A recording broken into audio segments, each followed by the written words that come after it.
Friend নমস্কার। আমরা যে কোনো পরীক্ষার প্রিপারেশান নেওয়ার আগে আমাদের প্রিভিয়াস ইয়ারের যে কটা কোশ্চেন আছে সে কটা কোশ্চেন ভালো করে দেখা এবং সেই কোশ্চেনের ভিত্তিতে আমরা পড়াগুলো স্টার্ট করতে পারবো বা পড়াগুলো দেখতে পারবো। তো চলো আজকে একটু নতুনভাবে দেখি। এটা হচ্ছে তোমাদের 2015 সালের টেটের আপার প্রাইমারি টেটের যে কোশ্চেন সেট সেইটা একটু আমরা দেখে নেবো, 15 কিংবা 16, ঠিক আছে। তো এখানে দেখো একটু নিচের দিকে স্ক্রল করছি কোশ্চেনটার। এখানে তোমরা স্পষ্ট দেখতে পাচ্ছ যে এখানে বিভাগে দেখো বাট এতে লেখা আছে চাইল্ড ডেভেলপমেন্ট পেডাগজি। এইভাবে তোমাদের কোশ্চেনগুলো থাকে, 30টা কোশ্চেন, ঠিক আছে। এবং তারপর ল্যাঙ্গুয়েজ বিভাগ 2 দেওয়া আছে, যেখানে ল্যাঙ্গুয়েজের বাংলা, ইংরেজি, হিন্দি, ঠিক আছে, এইসব দেওয়া আছে। তো আমাদের বাংলা আছে আর ইংরেজি আছে, যে কোনো এখানে দেখো যে কোনো দুটি বিষয়, প্রথম ভাষা ও দ্বিতীয় ভাষা। তো বাংলা ইংরেজি এখানে 30 কোশ্চেন থাকছে, ঠিক আছে, যার মধ্যে আমি বলে দিচ্ছি তোমাদের, একটু পরে আমি আলোচনা করে দিচ্ছি। এবং নিচের দিকে দিয়ে একটু দেখি যে 3 দাগে দেখো এখানে গণিত ও বিজ্ঞান দেওয়া আছে আর সমাজবিদ্যা দেওয়া আছে, ঠিক আছে। তো এখানে বলি যারা যারা আর্টস থেকে আছো তারা তারা সমাজবিদ্যাগুলো দেখবে, ঠিক আছে। আর গণিত বিজ্ঞানটা এটা সায়েন্সদের জন্য, অর্থাৎ সায়েন্স নিয়ে যারা পড়েছে, ঠিক আছে। চলো আমরা বেশি দেরি না করে কোশ্চেনটার দিকে একটু দেখি। কোশ্চেনটার দিকে যদি দেখা যায়, দেখো এখানে কি বলা আছে, চাইল্ড পেডাগজি, ঠিক আছে। এখানে দেখেছো যে শিশু বিকাশ ও শিক্ষা বিজ্ঞান, child pedagogy and child development pedagogy, ঠিক আছে। এখানে 30টা কোশ্চেন দেওয়া আছে, ঠিক আছে। প্রথমে কোশ্চেনগুলো ভালো করে দেখিয়ে দিই, তারপরে আমি আলোচনা করছি একটা কোশ্চেন। দেখো এখানে প্রথমটা 30টা কোশ্চেন দেওয়া আছে। তারপর যদি দেখা যায় যে বাংলাটা কোথায় গেল, বাংলাটা এক সেকেন্ড। আচ্ছা, এখানে 30টা কোশ্চেন সে হচ্ছে। এরপরে বাংলা বিভাগটা শুরু হয়েছে, ঠিক আছে। এই বাংলা বিভাগটা শুরু হওয়ার পরে এখানে দেখো বাংলা বিভাগে কী দিয়েছে, একটা গদ্যাংশ তুলে দিয়েছে, ঠিক আছে। এটা একটা গদ্যাংশ তুলে দিয়েছে, দিয়ে এখানে 7টা কোশ্চেন সামথিং করতে বলেছে, ঠিক আছে। এই 7টা কোশ্চেন আমাদের করতে হবে। এবং তারপরে যেভাবে কোশ্চেনটা দেওয়া আছে, যেভাবে পদ্যাংশ একটা তুলে দিয়েছে, পদ্যাংশ তুলে দিয়ে তোমাদের কি বলছে, এখানে 7-8টা কত কোশ্চেন বলছে, মানে এই পদ্য আর গদ্য মিলিয়ে মোট 15টা কোশ্চেন থাকবে। এবং পেডাগজি থেকে এই পার্ট বি, অর্থাৎ পার্ট বি যেটা আছে, এই পার্ট বি থেকে পেডাগজি শুরু হচ্ছে। তো এই পেডাগজি থেকে তোমাদের 15টা প্রশ্ন থাকছে। তাহলে ওইখানের গদ্য পদ্য থেকে 15 আর এই পেডাগজি থেকে 15, ঠিক আছে। তো এটা নিয়ে তোমাদের হচ্ছে বাংলা গেল। এবং এরপরে যদি ইংলিশটা দেখি, ইংলিশটাও সেম আছে, ঠিক আছে। এই যে একটা ইংলিশ সেকশান 2, তো ইংলিশের ল্যাঙ্গুয়েজ দ্বিতীয় ভাষা, এটা তো একটা তোমাদের পোয়েম তুলে দিয়েছে, ঠিক আছে। এখানে পোয়েম তুলে দিয়েছে, দিয়ে তোমাদের কটা কোশ্চেন, ওই 7টা মতো কোশ্চেন করতে বলছে, ঠিক আছে। তারপরে দেখো এখানে তোমাদের একটা প্যাসেজ তুলে দিয়েছে, ঠিক আছে। এই প্যাসেজটা তুলে দিয়ে তোমাদের কী করতে বলছে, নিচে তোমাদের এই 7টা মতো কোশ্চেন করতে বলছে। মোট দুটো মিলে 15টা কোশ্চেন থাকবে। এবং এরও পার্ট বি সেকশান রয়েছে, যেখানে এই পার্ট বি সেকশানে তোমাদের বেশ 15টা কোশ্চেন রয়েছে, ঠিক আছে। এগুলো তোমাদের পেডাগজিক্যাল কোশ্চেন, ঠিক আছে। আমি এগুলো আলোচনা করবো ধীরে ধীরে এই ভিডিওতে। তো দেখো এখানে প্রত্যেকটা প্রশ্ন ভালো করে আলোচনা করা হবে, সমস্যা কিছু নেই। এবার এখানে 15টা কোশ্চেন দেওয়া আছে পেডাগজি। তারপরে দেখো এখানে আমি সায়েন্স পার্টটাকে উড়িয়েছি, ঠিক আছে। তো এখানে সমাজবিদ্যা রয়েছে। এই সমাজবিদ্যার যে সোশ্যাল স্টাডিজ, তো তারও একটা এইখানে এই পোর্শনে 60টা প্রশ্ন রয়েছে, ঠিক আছে। এখানে তোমাদের 60টা প্রশ্ন রয়েছে। এই 60টা প্রশ্ন তোমাদের করতে হবে, এটা আছে সোশ্যাল স্টাডিজে, ঠিক আছে। তো এখানে 7টা প্রশ্ন।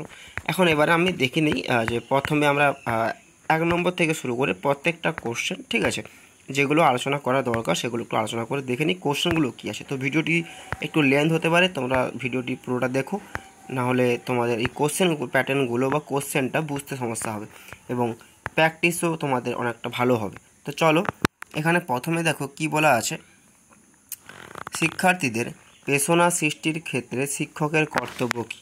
তাহলে কি বলা আছে যে শিক্ষার্থীদের পেশনা সৃষ্টির ক্ষেত্রে শিক্ষকের কর্তব্য কী, ঠিক আছে। এখানে অপশান দেখো কী কী আছে, এখানে অপশান দেখো কী কী দেওয়া আছে।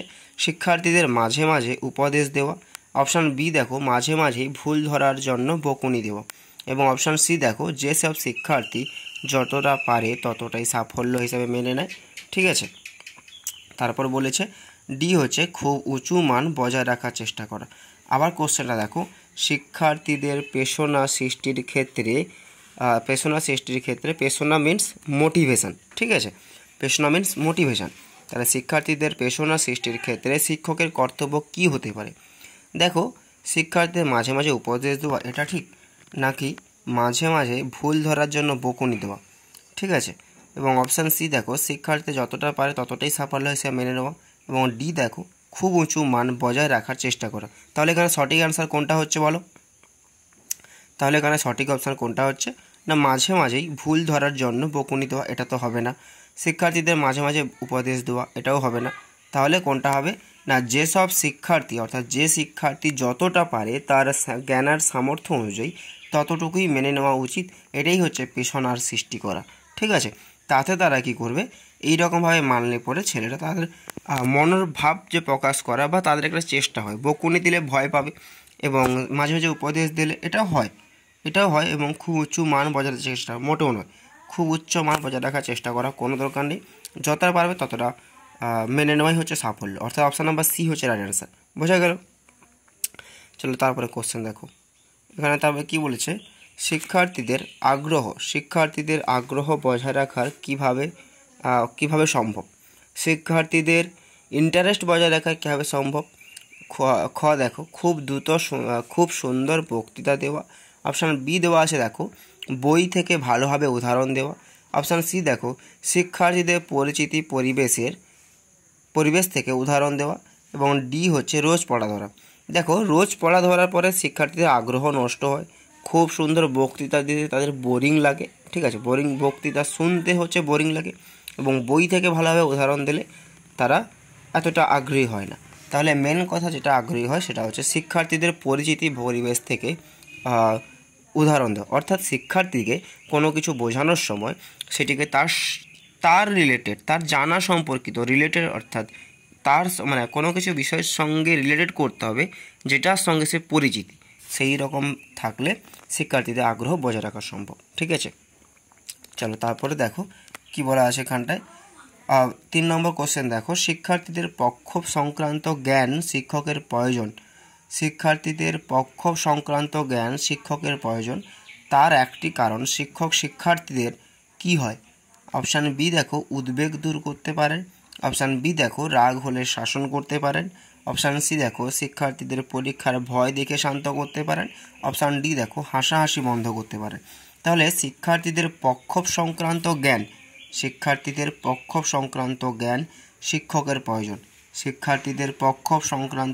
শিক্ষকের প্রয়োজন। পক্ষ মানে এখানে দেখো ইংলিশে দেওয়া আছে knowledge of learner emotional essential for teacher. ঠিক আছে, তার মানে ইমোশন ইজ ইসেনশিয়াল। ঠিক আছে, এখানে দেখো অপশান এতে কী দেওয়া আছে, অপশান এতে দেওয়া আছে উদ্বেগ। ঠিক আছে, অপশান এতে দেওয়া আছে উদ্বেগ দূর করতে পারে। অপশান বি দেখো রাগ হলে শাসন করতে পারে। অপশান সি দেখো শিক্ষার্থীদের পরীক্ষার ভয় দেখে শান্ত করতে পারে, হাসাহাসি বন্ধ করতে পারে। তাহলে এটা হচ্ছে কোনটাই বলো, অপশান নাম্বার এ, অর্থাৎ উদ্বেগ দূর করতে পারে। ঠিক আছে, এগুলো তোমাদের বোঝার অনেক ব্যাপার আছে, যেগুলো শান্তভাবে বুঝতে হবে এবং ঠান্ডা মাথায় পড়তে হবে। 4 নম্বর কোশ্চেন দেখো কি বলেছে এখানে, অন্তর্ভুক্তিমূলক শিক্ষার সঙ্গে সম্পর্কিত নয় কোন আইনটি। অন্তর্ভুক্তিমূলক অর্থাৎ ইনক্লুসিভ এডুকেশান।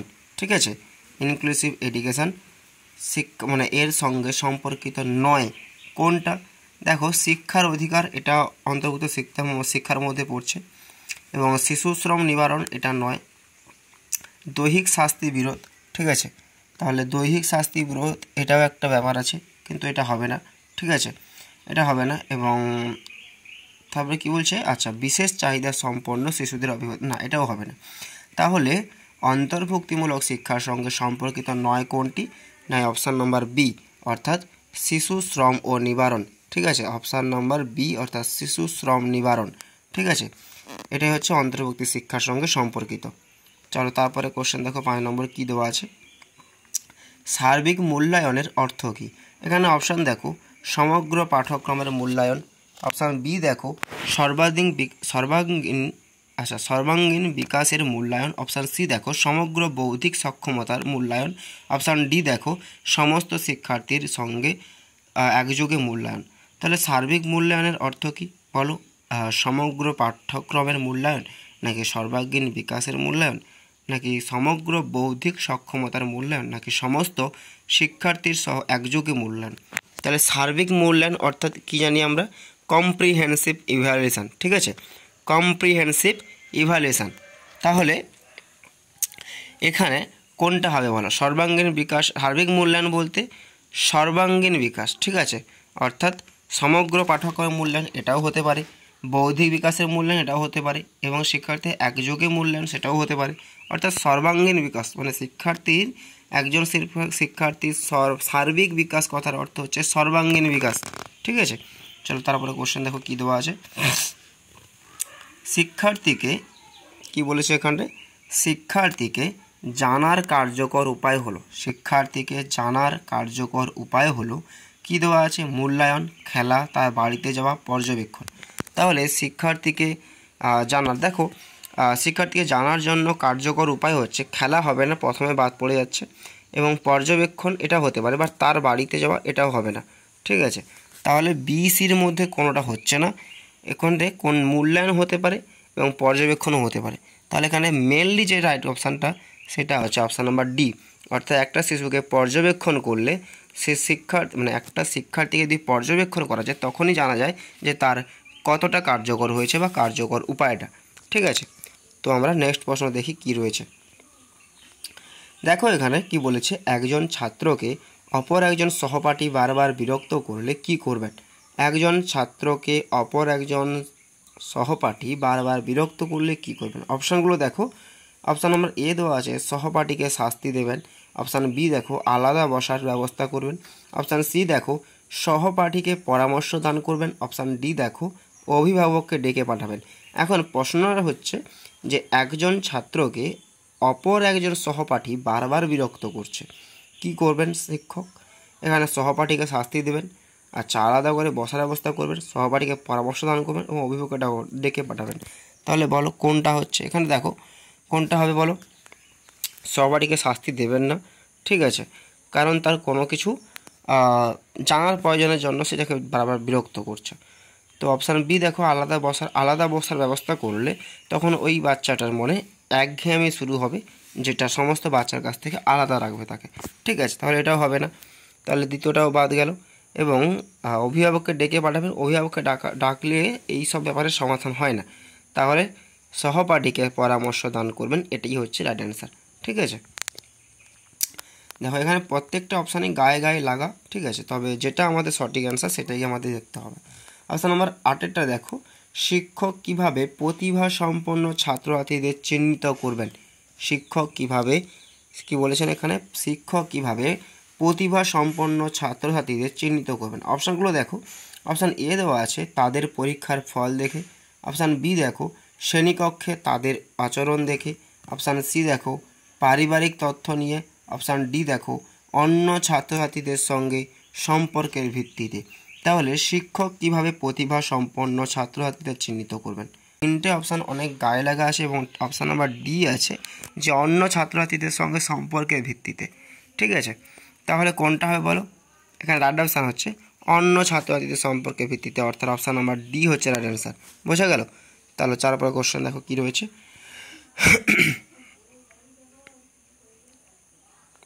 তারপরে কোশ্চেন দেখো এখানে কী বলেছে, শ্রেণীকক্ষে শৃঙ্খলা রাখার উদ্দেশ্যে, শ্রেণীকক্ষে শৃঙ্খলা রাখার উদ্দেশ্যে শিক্ষকের সবচেয়ে ভালো, তাহলে কি বলছে, শ্রেণীকক্ষে শৃঙ্খলা রাখার উদ্দেশ্যে শিক্ষকের সবচেয়ে ভালো উপায় কি?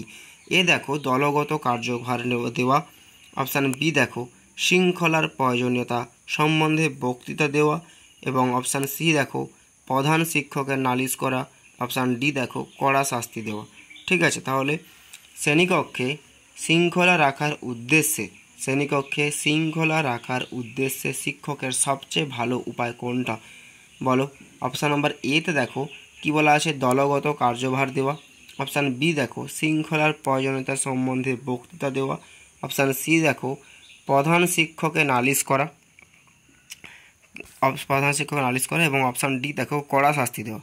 তাহলে শ্রেণীকক্ষে শৃঙ্খলা রাখার উদ্দেশ্যে শিক্ষকের সবচেয়ে ভালো উপায় হচ্ছে দলগতভাবে কার্যভার করা, অর্থাৎ সমস্ত শিক্ষক কর্মী যাতে দলগতভাবে কার্যভার গ্রহণ করে, মানে শিক্ষার্থীদের সেই অবস্থা হচ্ছে গ্রহণ করাটা অত্যন্ত জরুরি, বা এটাতে একটা ভালো শ্রেণী শৃঙ্খলা কাজে লাগে। অপশান নাম্বার 10 দেখে নেব আমরা, কোশ্চেন নাম্বার 10টা দেখো, শিক্ষার্থীদের ব্যর্থতার কারণ হলো, এখানে এ দেখো মুখস্থ ক্ষমতা কম। শিক্ষার্থীদের ব্যর্থতার কারণ কি? বলো। মুখস্থ ক্ষমতা কম, আত্মস্থ করতে চেষ্টা না করা, ঘন ঘন পরীক্ষার আয়োজন না থাকা, শিক্ষককে অনুসরণ না করা। দেখো এখানটায় কোনটা হবে বলো? আত্মস্থ করতে চেষ্টা না করা, অর্থাৎ নিজের মধ্যে যে এই চেষ্টাটা না করার জন্য, মুখস্থ ক্ষমতা কমের জন্য, ঘন ঘন পরীক্ষার আয়োজন না থাকা, শিক্ষককে অনুসরণ না করা। দেখো পরীক্ষাটা এই অপশান সিটা একদম বাদ যাবে, কারণ পরীক্ষা যদি বারবার হয় ছাত্রদের মধ্যে একটা পরীক্ষা ফিল আসবে না। এবং শিক্ষককে অনুসরণ না করা, শিক্ষককে অনুসরণ করলেও এটা হয় না, মুখস্থ ক্ষমতা কম বাধ্য। তাহলে অপশান নাম্বার বি হচ্ছে রাইট অ্যান্সার। ঠিক আছে, অর্থাৎ শিক্ষার্থীদের ব্যর্থতার কারণ হচ্ছে আত্মস্থ করতে চেষ্টা না করা। ঠিক আছে, তারপর দেখো কি বলেছে এখানটায়। 11 কোশ্চেন দেখো, আধুনিক শিক্ষা ব্যবস্থা অর্থাৎ মডার্ন এডুকেশান সিস্টেম কোন ধরনের? অপশানগুলো দেখো, পাঠ্যক্রম ভিত্তিক, অপশান বি দেখো শিশু কেন্দ্রিক, অপশান সি দেখো বই ভিত্তিক, অপশান ডি দেখো শিক্ষক কেন্দ্রিক। তাহলে আধুনিক শিক্ষা ব্যবস্থা কোন ধরনের? আধুনিক শিক্ষা ব্যবস্থা কোন ধরনের? অপশানগুলো দেখো কি রয়েছে, পাঠ্যক্রম ভিত্তিক, শিশু কেন্দ্রিক, বই ভিত্তিক, অপশান ডি হচ্ছে শিক্ষক কেন্দ্রিক। তাহলে কোন অপশানটা সঠিক হবে বলো? বলো, আধুনিক শিক্ষা ব্যবস্থা কাকে কেন্দ্র করে? শিশু কেন্দ্রিক, অর্থাৎ চাইল্ড সেন্ট্রিক। ঠিক আছে, মানে স্টুডেন্ট সেন্ট্রিকেট, বোঝা গেল? তাহলে আধুনিক শিক্ষা ব্যবস্থা হচ্ছে শিশু কেন্দ্রিক শিক্ষা। ঠিক আছে, তারপরে দেখো কি রয়েছে পরের প্রশ্ন। দেখো এখানে দেখো অপশান নাম্বার পরের প্রশ্ন দেখো কি রয়েছে, ধারণা বলতে কি বোঝায়? অপশান এ দেখো নির্দিষ্ট জ্ঞান, অপশান বি দেখো বিচার, অপশান সি দেখো ছবি, অপশান ডি হচ্ছে কল্পনা। তাহলে ধারণা বলতে কি বোঝায়? ধারণা হচ্ছে অর্থাৎ কনসেপ্ট। ধারণা তোমার বিচারে এই প্রশ্নটা করো, যে 12 দাগের প্রশ্নের মানে উত্তরটা তোমরা কমেন্ট সেকশানে বলো, এবং এই ভিডিওতে তোমরা অ্যাটলিস্ট 1K কমেন্ট করার চেষ্টা করো। ঠিক আছে, চলো তারপরে কোশ্চেনটা দেখো কি রয়েছে, ঝটপট করে উত্তর দাও। অপশান নাম্বার 13 দেখো কি বলেছে, জীবন বিকাশের কোন স্তরে শিশু প্রথম কথা বলতে শেখে? এটা কিন্তু তোমরা বিএডের প্রথম যে চাইল্ড পেডাগজি অর্থাৎ বৃদ্ধি ও বিকাশের যে চ্যাপ্টারটা রয়েছে তোমরা সেখানে পড়েছো। ঠিক আছে, তো এটা তোমাদের জন্য একটা সহজ প্রশ্ন। জীবন বিকাশের স্তরে শিশু প্রথম কথা বলতে শেখে, কোন অপশানটা হবে, মানে কোন স্তরে শেখে আর কি? শৈশবে, নাকি প্রান্তিক বাল্যকালে, নাকি যৌবনকালে, নাকি প্রথম বাল্যকালে? এই কোশ্চেনটাও তোমরা উত্তর দেবে 12 আর 13। ঠিক আছে, এবং 14 নম্বর প্রশ্নটা দেখো কি বলেছে এখানটায়, শিশুর প্রথম সমাজায়নে সাহায্য করে।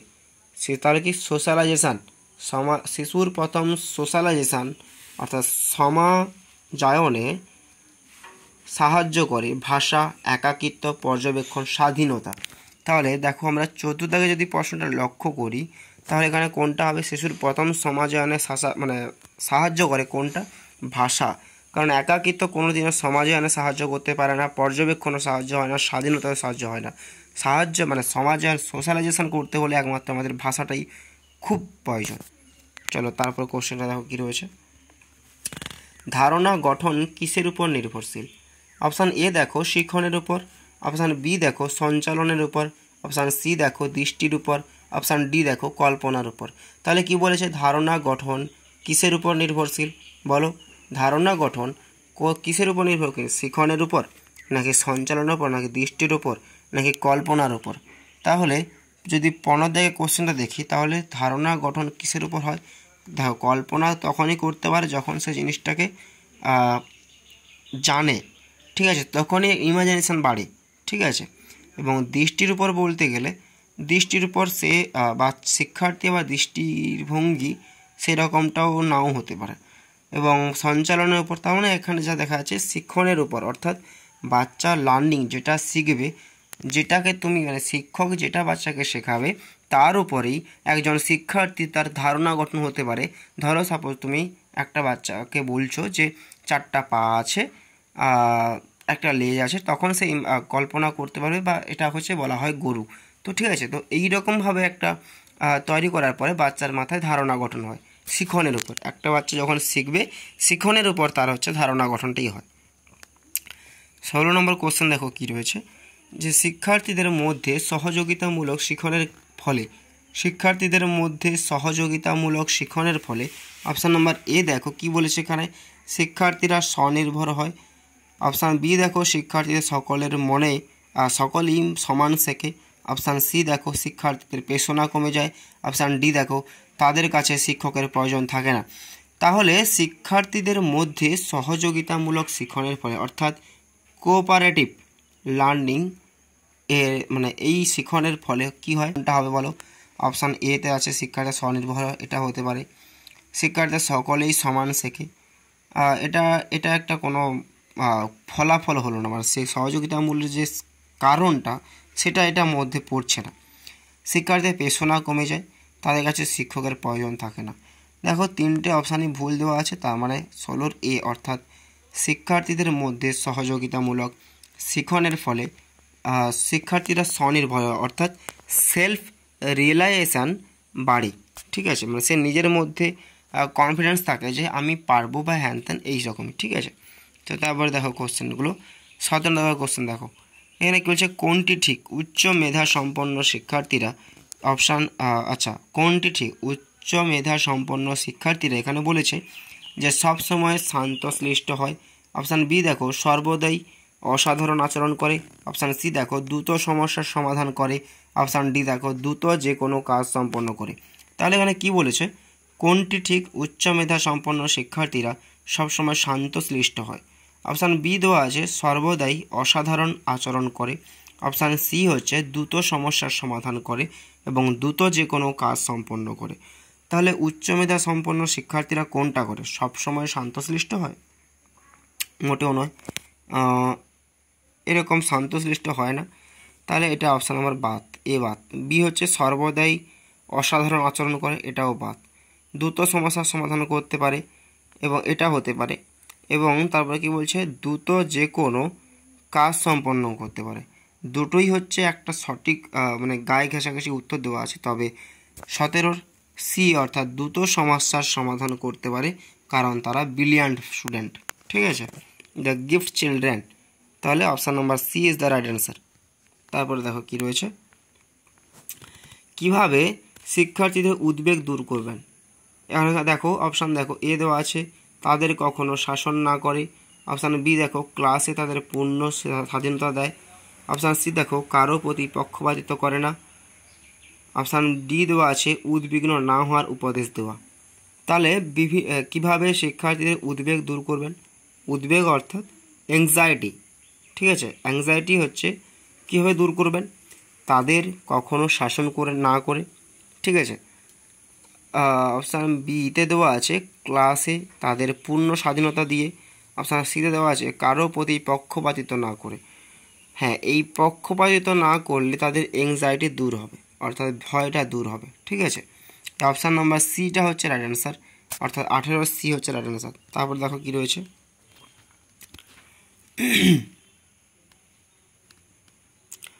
শিক্ষার্থীদের এখানে 19 নম্বর কোশ্চেন দেখো, শিক্ষার্থীদের পরিবেশ সম্বন্ধে শিক্ষাদানের উপায়। অপশান এতে দেওয়া আছে পরিবেশের সঙ্গে প্রত্যক্ষ পরিচিতি। অপশান বিতে দেওয়া আছে পরিবেশের বিভিন্ন সমস্যার সম্পর্কে সচেতন করে তোলা।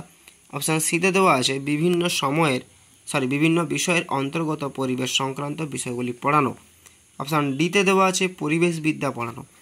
তাহলে দেখো, শিক্ষার্থীদের পরিবেশ সম্বন্ধে শিক্ষাদানের উপায়, এখানে পরিবেশের সঙ্গে প্রত্যক্ষ পরিচিতি এটা হতে পারে, অর্থাৎ এটা হতে পারে পরিবেশের সঙ্গে প্রত্যক্ষ পরিচিতি, প্রত্যক্ষ আর পরোক্ষ, মানে প্রত্যক্ষ মানে স্বচক্ষে দৃষ্টিভঙ্গি। ঠিক আছে, রিলেটেড করা। অপশান বি দেওয়া আছে পরিবেশের বিভিন্ন সমস্যা সম্পর্কে সচেতন করে তোলা। এটা তখনই বুঝতে হবে যখন সে প্রত্যক্ষ করবে কোনো জিনিস। তারপর দেখো, বিভিন্ন বিষয়ের অন্তর্গত পরিবেশের সংক্রান্ত বিষয়গুলি পড়ানো।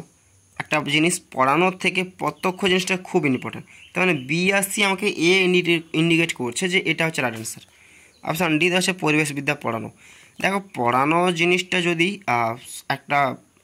কোনো বাচ্চাকে পরিবেশের সম্পূর্ণভাবে জ্ঞান দিতে হলে সেটাকে প্রত্যক্ষ, যে কোনো জিনিস প্রত্যক্ষ যদি করা হয়, যেমন অডিও ভিজুয়াল, যদি পড়ানোর সঙ্গে সঙ্গে, এটা পরিবেশ বলতে পরিবেশ নয়, যদি পড়ানোর সঙ্গে সঙ্গে কোনো ভিজুয়াল জিনিস যদি দেখানো হয় তাহলে বাচ্চার ক্ষেত্রে সেটা আইডিয়া অনেক ধারণ করে। তো option number A is the right answer, অর্থাৎ পরিবেশের সঙ্গে প্রত্যক্ষ পরিচিতি করালে পরিবেশের সম্বন্ধে শিক্ষার্থীদের সঠিক শিক্ষাদান করা হয়। ঠিক আছে, চলো তারপরে কোশ্চেন দেখো কী রয়েছে।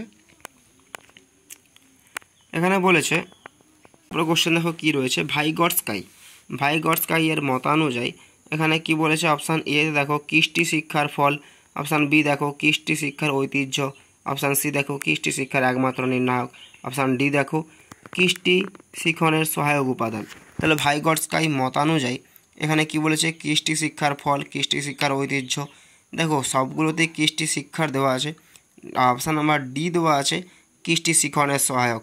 তাহলে এখানে কৃষ্টি শিক্ষণের সহায়ক উপাদান ভাই গড স্কাইয়ের মতানুযায়ী এটা হচ্ছে রাইট অ্যান্সার। ঠিক আছে, অর্থাৎ cultural the faculty factor of learning, এটি হচ্ছে রাইট অ্যান্সার। ঠিক আছে, তো এখানে দেখো তোমাদের 20টা প্রশ্ন আলোচনা করা হলো, এবং এই যে কোশ্চেনগুলো রয়েছে তোমাদের এতগুলো কোশ্চেন, এই কোশ্চেনগুলো তোমাদের একটা সময় করে আজকেরই, ঠিক আছে, তোমাদের লাইভে এসেটাকে বুঝিয়ে দিতে হবে, মানে বুঝিয়ে দেবো। তো তোমরা লাইভে ঝটপট করে জয়েন হবে, এবং যারা যারা ভিডিওটিকে দেখেছো তারা অবশ্যই লাইক কমেন্ট করে যেও, এবং তোমাদের এই লাইভ ক্লাসে অর্থাৎ এই যে প্রশ্নগুলো তার ফুল অ্যানালাইসিস বা আলোচনা পর্ব প্র্যাকটিস সেট সেটা পাওয়ার জন্য তোমার চ্যানেলটিকে অবশ্যই সাবস্ক্রাইব করে রাখো। দেখা হচ্ছে পরে কোনো ভিডিও, ততক্ষণ সুস্থ থাকো, ভালো থাকো, রাধা রাধা।